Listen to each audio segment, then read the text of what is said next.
Hello, Angie. Hey, good morning. Good morning. Thank you so much for popping on. My pleasure. I think it'll work out great because then I can get Cassie's take on what lenders are going to do and what they foresee, plan wise, or if there's going to be programs in place to help these buyers bridge the gap that aren't getting their buyer commission paid by the seller potentially. But I figure first things first. So just so everybody knows, this is my contract queen herself. She's gracing us again with her presence. And today is the 28th of March, 2024. And March 15th, I believe it was, there was an announcement about this NAR DOJ potential settlement suit. I think that's one thing that we're all confused about that maybe you can shed some light on, is that there hasn't been a complete decision yet, right? Okay. Yes, it has to be blessed by the federal judge. Okay. So then I'll let you break it down, if you don't mind, for us lay people. What the heck is going on? And then I want to give a little realtor rant, if you don't mind. And then I've got some major questions for you about how you think this will affect the underserved people that are already having a hard time finding homes, and or if you foresee more, not only copycat lawsuits, but more problems in our industry with people. There's going to be some tech whiz that comes out with some widget that goes around the MLS and everyone can still see the commission. I just can see it being built right now. So I was just curious how you could break it down for all of us lay people, and then what you think we should do. What are our marching orders as far as you know? Okay. So first of all, hello, everybody. I'm Angie Mezza-Smith. If you don't know me as Contract Queen, I'm Angie Mezza-Smith, and I'm the owner of RE School of Georgia, and I'm also a managing broker for Keller Williams Heart of Atlanta Group. And yes, this is a very passionate subject for me. I've been teaching classes on licensed law, agency, things like that, and I've been following this closely. What has happened is, several years ago, there was a class action lawsuit filed by 267 sellers. And then there was also a Department of Justice lawsuit filed against the National Association of Realtors. So anyway, all of this is now starting to settle with the biggest players. And as a part of the settlement, there's certain practices that had to be agreed to in order for this settlement to take place. And one of the big ask or demands in the settlement, and it's anticipated that the judge will bless the settlement because it's a settlement between the Department of Justice and the defendants. So typically the court is not going to go against that. It can happen. They can say, no, this isn't cool. We don't like it. But that's very unusual. So we really don't anticipate this not to be signed off and blessed. And we expect these changes to go into effect in July. But what basically is changing, the biggest couple of things that are changing for us is that now, and there's lots of reasons, and we don't have time to get into all the reasons, but now the MLS services will not be allowed to offer or advertise the co-op commission that is being offered, if there is one, by the seller or listing agent. That was a big bone of contention in the initial lawsuits, with allegations of price fixing, allegations of trying to attract buyer agents rather than buyers, agents being accused of boycotting listings if they weren't being offered a certain amount of commission.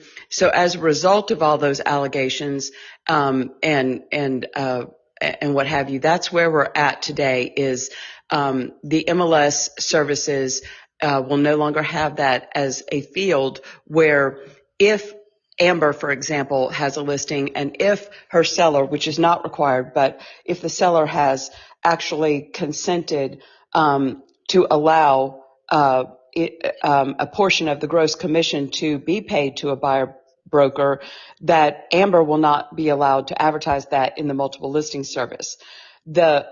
I can see benefits to that as far as keeping everything on a level playing field, but I can see disadvantages to that because up until this settlement, we were out saying, as a result of these lawsuits, we're going to be even more careful and more transparent to buyers so that the buyers knew exactly what the co-op commission, if any, was being offered to be paid by the seller, because that directly affects the buyer's wallet. Because the way our agency agreements read here in Georgia, it says buyer's going to hire an agent and then pay that agent blank dollars or blank an amount equivalent to blank percent of the purchase price. But if there is a commission that is paid by the seller, that will reduce the buyer's financial obligation. Well, now the buyers, when they're selecting homes, they themselves will not know whether their bottom line is affected. Does that make sense, Amber? Yeah, absolutely. And I've talked to buyers across the board, and I've talked to buyers that are in the $1 million price range. I don't sell real estate anymore. I'm in management, but I've got friends that are out there looking for properties, and they, in the million and $1.5 million price range, they themselves are like not happy that when they get these MLS listings from their agents, that they're not going to immediately know whether this is going to affect their bottom line, even though these people have more ability to pay cash than, say a first-time home buyer or whatever. I mean, they're not happy about it either. So what we're going to see happening is there's a GAR form called the F-258. It's called a co-op commission agreement form. Right. You're going to start seeing, as listing agents are going to be presenting that even before showing occurs, which is what the form is intended for, to try and nail down a commitment where you, Amber, are not creating that co-op. That co-op was negotiated with your seller whenever you signed your listing agreement, whether they would offer it or not, and if they were offering it, what amount were they offering. So just be prepared, listing agents, that you're going to be hit with this. I'll be spending my whole day answering those questions. Yes. You're going to do that. And here's the other thing you can do, though, and agents are going to have to up their game. For your personal websites, you can still advertise your co-op fees. Yeah. So as long as you have this in you could even put on your voicemail or auto-responding email and direct people to your website, but you would just have to be very vigilant about keeping your availability and the commission rates up to date on your website if you direct people to go there. Right? Because then you get into this, well, how is that not steering if one of hers has it and one of hers doesn't? And I feel like it's going to open up so much more ambiguity. It's true, but it's all negotiable, and not all sellers are going to agree to do the same thing. And we can't say that. And but nevertheless, the buyer has hired the agent, and they have agreed that if this amount is not offset by whatever seller's offering, that they will pay the difference and up to the full amount. And so we have to continue to lay out that expectation. But here's one of the things that I think even more than the not being able to advertise this in co-op fee, if any, in the MLS systems. What I think is a game changer is also as a part of this settlement is now when someone approaches you and they want to see property, you're a licensed real estate salesperson. That is a unique authority that you have as a licensed real estate salesperson to show property. That's actually one of the things that is your secret sauce that you are allowed to do that other people are not allowed to do, because you are a licensed real estate salesperson. But when someone approaches you and they want to see property, back in the day, if we're doing this getting to know you type of thing, and maybe I'll show you a couple of houses and see if you like me because you're automatically my customer, because you haven't signed a client document, you're automatically my customer. Well, that's still true. Everyone who has not signed a brokerage agreement is automatically a customer. However, as a result of this lawsuit, we now are going to be required to let the buyer know that we must establish the payment and how we are to be paid prior to actually doing the work. So the GAR Forms Committee, and I assure you there will be changes to these agency docs that will be coming out before these changes legally go into effect in July. I know they're actively working on that. So one thing that's going to change is nobody has to be a client. Everybody's automatically a customer, but our customer agreement form that we currently have available in the GAR forms doesn't have money in it. So instead of the word commission, you're going to see across the board changes where we're going to be using the word compensation rather than commission. So the word compensation is now going to replace commission in our forms. But there'll be compensation, and if somebody says, I don't want to obligate to an exclusive buyer brokerage, or I don't need you to represent me, I'm an investor, I'll represent myself, that's fine. But you want to see these 3 houses. Fine, no problem. I still need to establish that, again, this is what you're going to commit to paying my brokerage in the event that these services are rendered and I actually help you purchase one of the houses we're seeing today. You also could add the addresses to the special stip. You can make these agreements short term, and you can explain to the buyer, money and agency are 2 different things. If you don't want my advocacy, if you don't want me to be your advocate and represent you and give you advice and promote your interests, that's perfectly fine. You can represent yourself. But money and agency are 2 different things. Mm-hmm. And so we have to establish whether you're our customer or our client, and we have to establish how we get paid. Before we leave leave and go show these properties, you're going to have that conversation as a buyer's agent. Right. You're going to have that conversation before you go do the work. And that's going to be a big game changer and push a lot of agents out of their comfort zone. But we're all going to have to do this because this is now required. Yeah. Well, that's what Georgia has always told us we were supposed to do, just saying. And brokers like you have always told us that is the requirement. And if you can't level up your skill set enough to have a conversation about what you do for people and why they're in your car and how they need to get pre-qualified, then you should be out of the business. Well, you have to explain your value. And we also, a part of the allegations from the Department of Justice were that agents, and I'll tell you, back in the 90s when I first got licensed, this was something that we were told was okay to do. Right. You tell buyers, don't worry, somebody else is going to pay the commission. It's free. I still hear people say that. Yeah. It's free to you, buyer. That was never legally true. Exactly. And that was a very bad practice, and it was inaccurate. And so most of us in the past couple of decades have figured out that wasn't true and that wasn't accurate, and we didn't use that type of language anymore. But there were still agents out there throughout the country that were still using that language. Mm-hmm. So a part of this having to discuss who pays what and what brokers who are not nonprofits, who are actually in the business of earning income and providing valuable services that are licensed services that not everyone is legally allowed to do. So this transparency of, hey, we have to establish this from the beginning. In a way, Amber, that is going to be a very good thing. I think it's great for our industry. But who's going to police that, Angie? People accountable. Who's going to police that, though? What are they going to do? Like before each showing, we have to send them our form or something, maybe? I don't know. Maybe Showing Time will come up with an app or something to verify. I don't know. And by the way, when you said Showing Time, you reminded me of a couple questions we have that have been popping up, and I'm just going to go ahead and say, I'm going to go ahead and address it.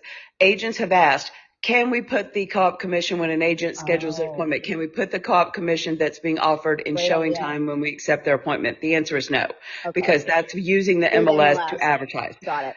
Can we put the instructions to closing attorney or the co-op commission agreement showing the co-op commission that is being offered as a prepared doc with the amount in it uploaded to the docs in the listing? And the answer is no, because what you're doing there is you're trying to work around what this settlement is saying. Mm-hmm. And the Department of Justice is saying, no, no, no.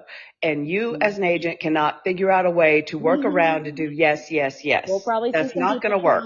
Yeah. Oh, your job is going to get so much harder, Angie. Oh my God. It is, but it isn't. Honestly, guys, this, when Beretta came out in the early 90s, and when we used to have, this is before I got licensed in the late 90s, but there used to be sub-agency where buyers never had their own representation. Right. Sellers paid commission, and buyers had no representation of their own, and all buyer agents technically represented the seller as a sub-agent under the listing broker. So we've tried this before. So Haven't we? yeah, when Beretta came out and buyer agency came out and buyers had their own representation rights and all of that, that caused a big uproar in our industry. That's kind of what is going on right now. But here's the thing, the cream will rise to the top, and the professionals that really are competent, the competent agents, the professional agents, the ones that really do this business as a business or strive to do this business as a business, and work hard to be really good, competent representation for their clients. They will adjust. They will up their game on their procedures, and they will adapt, and they'll adapt quickly. And there's certain things that we can do. We can change our voicemail greeting to keep people updated when they call and say, this is on this listing, this is that. You can change your voicemail. You can put an autoresponder on your email that has this information in it, which might be easier, and you can keep that updated. You can direct people to your website with information that you'll have to keep updated. But, there's ways to communicate these things. Mm-hmm. Yeah, I guess my frustrations is the lack of clarity. And don't get me wrong, I believe this is Amber Rogers speaking. I am not speaking on behalf of NAR. I'm not speaking on behalf of, Georgia Association of Realtors or Atlanta Board of Realtors or the MLSs or any of these groups that I pay lots of dues to and have affiliated with in the past or present. I'm talking to you as like a practitioner, someone who's been doing real estate full time for many years right here in Georgia, as somebody who's proud to be a part of this profession. I've worked my freaking butt off, excuse my French, for the last 10, 17 years, really. And I see the need for advocacy for buyers and sellers. And I believe my clients do too. And even some of my clients yesterday at a closing, it was the second sale I've done for these people. And now we're about to list their son's house. And they were like, what do you think about this, NAR thing? And I was like, I think it's the same thing as always. It's always been negotiable. You have the right to choose if you'd like to compensate the buyer agent. And you know what they said to me? They go, we were in California when California tried to get rid of it. And we're definitely going to offer buyer agent comp because we want our house to get the most views. And I said, well, just so you know, it's your call. It's always negotiable. It always has been negotiable. I'm not sure why anyone thought that had changed. But I think what makes me mad is I feel like, this is my opinion, that NAR wasn't transparent with us. And now that's why the uproar. Now that's why everyone's freaking out. And yes, there's a truth to be said that there are some bad apples and crappy, mediocre agents out there that should go away. And maybe this will help get them out of there. But all I see now are class action lawsuits coming back to back with greedy lawyers, and they're going to come for the small firms. The big ones are already blanketed. And, it just seems like we have to understand that, yes, there's bad apples out there, but there's bad apples in every industry. Yes, they can go away. Yes, we can, as good agents, go, yay, get rid of the crap out there. But at the end of the day, we need an association. We need a trade organization. And so as ambiguous as they've been, they still are a necessary evil, and they do protect us and advocate for us. And I just feel like there needs to be massive reform, yes. But what about the 500,000 of us out there that are micro entrepreneurs, that are small business owners? We're doing our best to operate. That's why we need a trade organization. But it also seems like maybe it could be restructured a little bit because it does have some flaws and it's been very ambiguous. And I kind of feel blindsided by some of this. And I know a lot of other agents do too. But the thing that scares me the most, though, Angie, are the underserved already. We already have this problem with inventory and lack thereof of inventory and unaffordability. So now you're telling me these people that are barely getting approved as it is, got to come out of pocket potentially. I know that's not the truth. I know that there's ways to restructure it, and a skilled agent will call the seller or ask that the seller give to closing costs instead or something to cover it. But at the end of the day, I just wonder if they're going to be the ones that get hit the hardest. And then my other question to you is with VA loans, because my understanding is that veterans are left out in the cold because of this. Nope. Well, yes and no, but I definitely have some. There's tools in our toolkit. Okay. There's tools in our toolkit And we've got this is, and I'm glad you asked that, Amber, because I didn't bring this up, but I want to inform the audience that we definitely have tools in our toolkit. So number one, we have 3 GAR special steps. Special step, if you go into the 2024 special stipulations, you have the index and then you have the 2024 special stipulations. That's the one you want to select when you're looking up your GAR forms. And when you go in there, you're going to go and look for special stip 618, special stip 619, and special stip 620. These are all 3 special steps that are appropriately written for asking a seller to pay commission. 618 is more designed for like a for sale by owner where the seller has said verbally that they'll pay, but then, or something to that nature. But we also have the authorization to show unlisted property. Now we'll have the commission agreement. Those could also be used.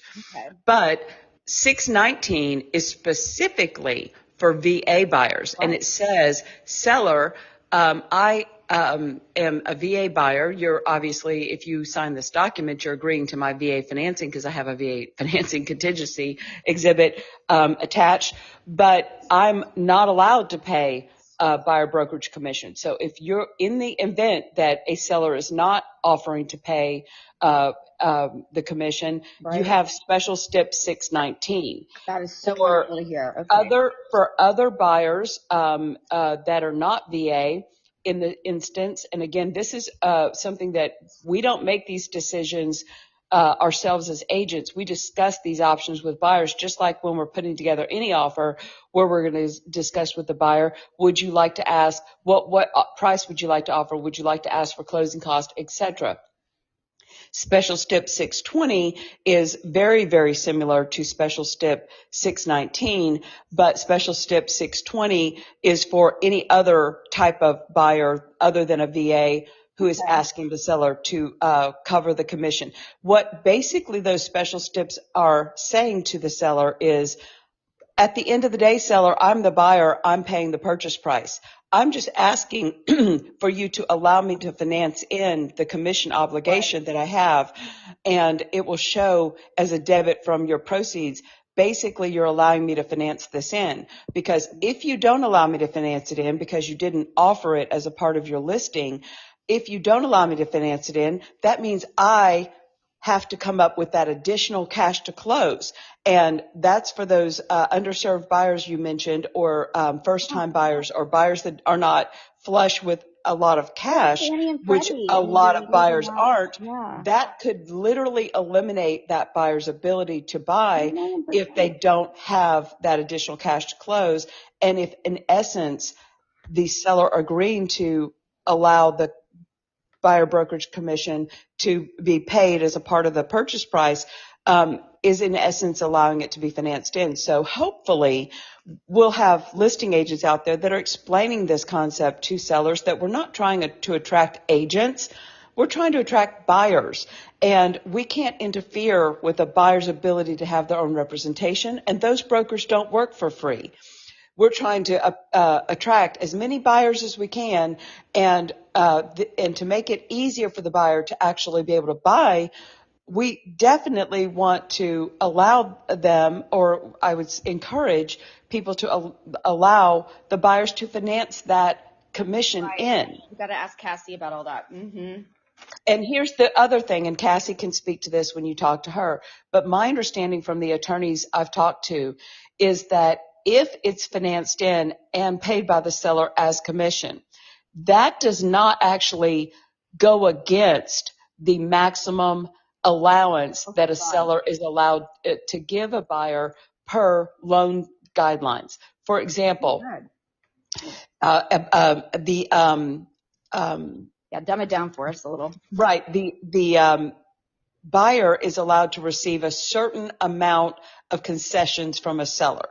And that concession is generally going to come in the form of closing costs 99% of the time. Sometimes the lender will consider repairs that are made or improvements as part of those concessions. But generally, it's closing cost all day long. For your conventional loans, the maximum seller concession is 3%. For FHA, the maximum seller concession is 6%. If you negotiate in a case where a seller is not already offering to cover the buyer brokerage commission, if you stipulate and negotiate that blank percent of the purchase price or an amount equal to blank percent of the purchase price, for example, is going to be paid as the brokerage commission, that is its own separate thing. It's commission. And that would still allow the seller to contribute toward buyer's closing cost and not have that go against the maximum seller's concession. Amazing. Because they're two separate things. Amazing. Now here's another angle. Okay. So if you are not able to get the commission negotiated as commission, then our GAR purchase and sale agreement has language in the closing cost paragraph. This is something you have to discuss with the buyer. Again, you and the buyer are partners and you're going to strategize over how to best negotiate this. But in the closing cost paragraph, there's a provision that says if the buyer directs their lender to use a portion of that closing cost contribution towards the commission obligations that the buyer has to their buyer broker, then that is allowed. So let me give you a scenario. Let's say that the buyer has a buyer brokerage agreement, and let's just say, for example, that they've agreed to pay their buyer broker a commission equal to 3% of the purchase price. And let's say you have a listing where the seller has agreed with their listing agent to offer a buyer broker commission in the amount of 2% of the purchase price. That leaves a gap of 1% where that would be the buyer's responsibility to pay for that out of pocket. But if the buyer is like, I don't want to necessarily ask for the seller to pay that in the special steps. Instead, why don't we just try to get closing cost contributed by the seller, and then I can direct my lender to use those closing costs to pay that difference. Mm-hmm. Okay. So that's yet another thing. But if you're going to do that, you really need to hold the buyer accountable for that choice. And we don't currently, but I'm going to suggest, because I've written one, but I'm going to suggest to the forms committee that we add a special stip that says buyer agrees to, allow lender to apply blank dollars from seller's contribution of closing costs toward buyer broker commission. That way, that money doesn't get allocated some other way, and then whatever was thought to be understood is not actually done. And then we're at the closing table and the buyer's agent is crying in the corner because they're not going to get any commission. Correct. I love working pro bono. It's so much fun. I don't understand why people think we want to work for free. I don't come for their salaries or commissions. Well, and I think I go into a law firm and I know I'm going to pay them by the hour. Maybe we just start charging by the hour. Amber, if you think about it though, bad language that, like I told you, from the early 90s where there was that bait and switch. Oh, don't worry, I work for free. Somebody else will pay it. That's biting us now because of bad habits that people were, bad jargon, bad habits. People say that every now and then. That's crazy. Do you see what I'm saying? Yeah. But we kind of didn't do ourselves a service in using that type of language. Not saying you and I use that language, but there were people out there that used that type of language. To say that once at an old absolutely. I was taught that to say that early in my career. Free. It's like the best way to advertise. I'm like, oh, okay. But and it's not accurate. One last thing I want to mention while it's popping in my head, because this is going to be a game changer too. This is another layer that's going to change the way we do things. And I assure you guys that are listening that the GAR Forms Committee, according to GAR attorney Seth Weissman, I just saw his latest video about this. They are already working on revising the buyer brokerage agreement to accommodate a segment for this. Another real big game changer in our practices is right now, before this settlement gets blessed and goes into effect, if, for instance, you had a buyer brokerage agreement that said that the buyer is going to pay you a flat fee of $2,000. Okay, because again, it's negotiable. It could be anything. You put a dollar amount in there, and it says that if the buyer has to pay out of pocket, that's their financial obligation. But you're going to, if, however, you are procuring cause of sale, and if the seller has negotiated and agreed to pay a buyer brokerage commission in their listing, and they end up paying, that you can right now earn however much the seller's offering.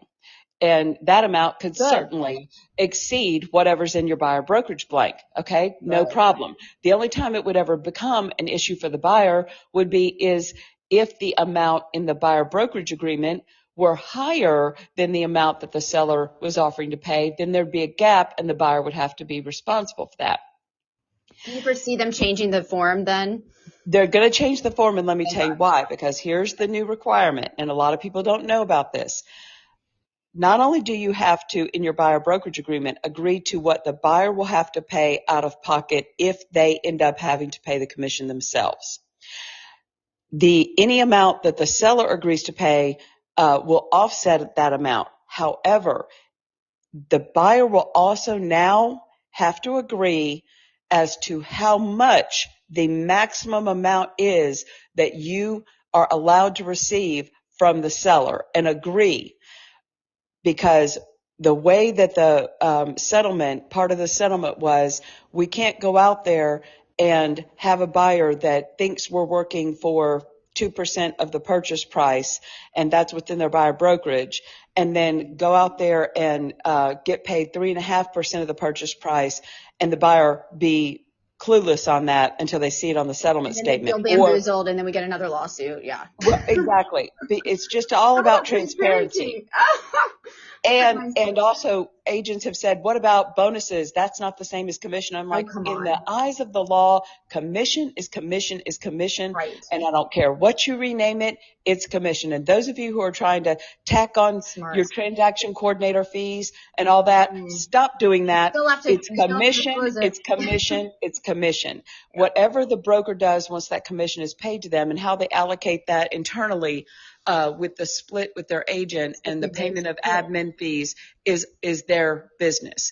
But it's commission is commission is commission. So what you're going to see in the buyer brokerage agreement is you're going to see a second segment that says that the buyer is agreeing that that if the seller pays the buyer brokerage commission basically on their behalf, that the agent that they work for, that is working for them, and the broker, I should say, is allowed to receive up to blank dollars. And so you would want to put a relatively higher amount there, not knowing what it is, so that if that happens, that happens, and you don't have to go back and amend your buyer brokerage agreement, which of course you could always do, but it's best to get these things agreed to ahead of time. Right. It's like you say, transparency, or no, you always say disclosure, disclosure, disclosure. Disclosure. Now I'm going to add transparency. And then add that to your life is all about choices. Life is all about choices. Absolutely. That's a negotiation 101. This has been really helpful for agents. I can't wait to share this with like everybody in my brokerage. And then of course you can absolutely share it with all your people. I see we have a couple followers right now live, which is really cool. Hi, everybody. Thank you for joining us. Yeah, it's really cool. I love that. It's been super educational because I've yet to have any clear-cut path forward. All I've been hearing is doom and gloom. I see the good side in it also because I don't just show properties to any willy-nilly person anyway, because you taught me that. So it was always about sitting down and setting expectations. Can I share with our group my upcoming class? Yes. On this very subject. It's called Your Money, Agency, and Brokerage Agreements. And it is going to be on Wednesday, April 10th. And it's going to be in Buckhead. Anybody can attend. To register, you go to my website, reschoolofgeorgia.com. And Georgia is spelled out, reschoolofgeorgia.com. Click on course schedule, and you'll see the calendar, and you just click on the link for Wednesday, April 10th. Anyone can attend. It's $20. You get 3 hours of CE, and we are going to be discussing all of these practices, plus we take a deep dive into procuring cause of sale, because that's still out there. Yes. You're not entitled to that commission that's being offered by the seller unless you procure cause of sale. So we'll discuss that as well. It's all about how you earn your money as an agent. Right. And again, I won't have the latest forms yet, but I will have some information, and we're going to go ahead and start educating ourselves on how the practices are going to look and how to have those conversations with buyers and sellers. It's so invaluable, people. Like I've learned so much from Angie, and she's kept me out of hot water many a times, because I'll call her and I'll go, do I really have to hand over that inspection report? Technically, if I don't send it to the seller, he hasn't seen it, right? And if I don't open it, I haven't seen it, right? And she'll be like, no.